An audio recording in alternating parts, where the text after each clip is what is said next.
சென்னை அணிக்கு எதிரான ஐபிஎல் போட்டியில் லக்னோ அணி அபார வெற்றி பெற்றது. ஐபிஎல் தொடரின் 59வது லீக் போட்டியில் Chennai super kings, Lucknow super giants அணிகள் மோதின. லக்னோவில் நடைபெற்ற இந்த போட்டியில் டாஸ் வென்ற லக்னோ அணி பந்துவீச்சை தேர்வு செய்தது. அதன்படி முதலில் ஆடிய சென்னை அணி நிர்ணயிக்கப்பட்ட 20 ஓவர்களில் 5 விக்கெட் இழப்பிற்கு 187 ரன்களை சேர்த்தது. லக்னோ சார்பில் சிறப்பாக பந்து வீசிய ஆகாஷ் சிங் 3 விக்கெட்டுகளை வீழ்த்தினார். அதைத் தொடர்ந்து 188 ரன்கள் எடுத்தால் வெற்றி என்ற இலக்குடன் ஆடிய லக்னோ அணி தொடக்க முதலே அதிரடி காட்டியது. தொடக்க வீரர் மிச்சல் மார்ச் 38 பந்துகளில் 90 ரன்கள் குவித்தார்.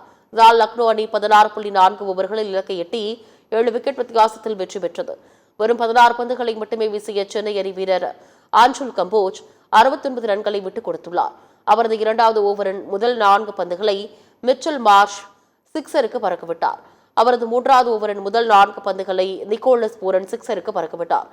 பிளே ஆஃப் வாய்ப்பை இழந்த லக்னோ அணி சிஎஸ்கேவின் பிளே ஆஃப் வாய்ப்புக்கு முட்டுக்கட்டை போட்டுள்ளது.